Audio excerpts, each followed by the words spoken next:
My name's Ndubuisi Uchea, or Ndu for short. I am a British Nigerian, 31 years old, and I'm the co-founder of Word on the Curb. Word on the Curb is a research and creative consultancy, so we work with various organisations from the NHS to Just Eat to Google, agencies like Mother, London, essentially helping them to better engage with minority, millennial and Gen Z demographics across the UK, Western Europe and the US.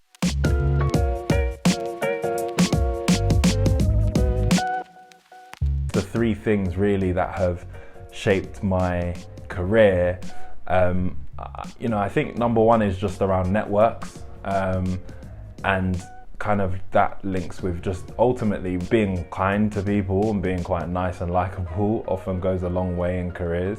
If you can build and foster relationships, you kind of, in some respect, never know when they're going to bear fruit.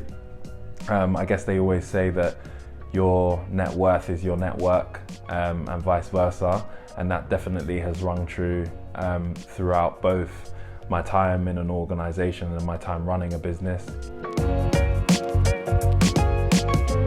The second thing is probably that most people don't actually really know what they're doing. It sounds again quite reductive, but I think just it removes the pressure that often we have in the industry to feel like we need to know every single thing that we're doing and be the best at it. Like, the reality is most people are still learning on the job regardless of what their seniority is.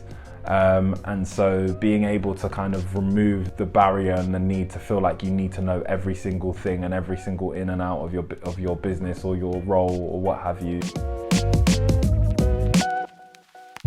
And then the third thing I'd say is probably just, in some respect, creating your own experiences and not necessarily needing to wait for someone to draw out a path for you. And that's both in the startup world and then also if you are kind of like working for an employer. What I've learned is to just sort of try and create your own experiences, your own portfolios, your own case studies. You don't need to wait for someone to give you the money or the green light to go ahead and do something just to prove you can. You can prove you can by yourself and with your own devices.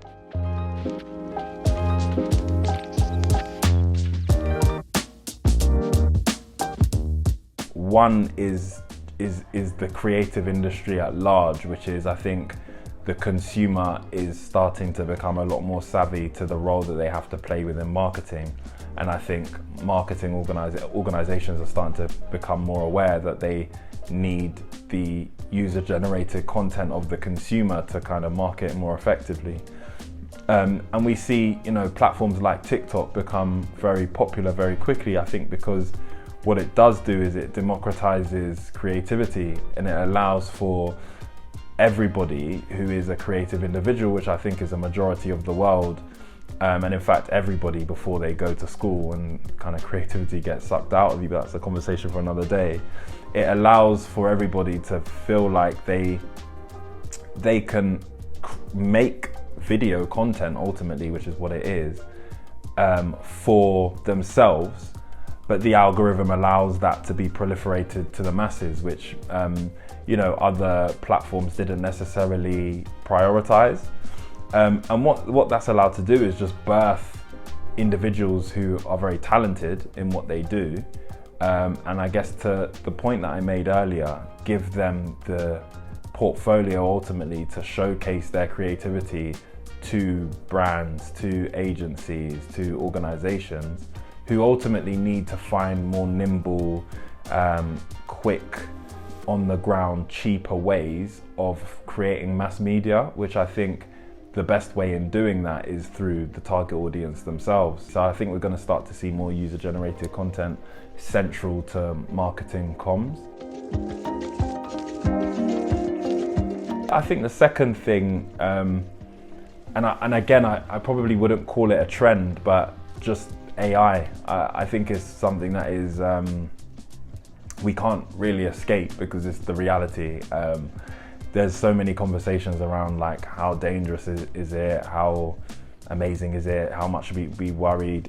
But I think what it will do is ultimately make processes quite efficient, and it will also challenge our ways of working, because I think our ways of working always need to be challenged. So the embedding of AI across most industries, I think, is something that I guess is sparked off as a trend potentially, but actually is just a real way of existing, real life way of existing.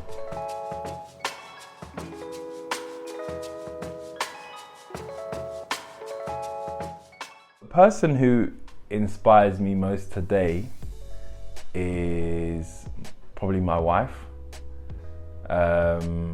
She's currently pregnant, and it's our first child. And like, I think you learn about childbearing in school, but it's just so simple and it's never detailed and it's never the reality. It's just kind of like very inspirational to every day wake up, and regardless of what is actually literally going on inside of a human, this other human on outside has to continue with their day and do so in a way that is kind of like a pillar of strength for themselves, for the family around them. And they have to remain calm and they have to remain happy, and like there's just so much, and I think it's a real like blessing to be able to see, especially as a founder, because you're constantly like hit with, you need to do this and you need to do that. It's inspirational not only to see, but it's inspirational in terms of the way that I personally have become as well. So that's probably who I would say is my biggest inspiration at the moment.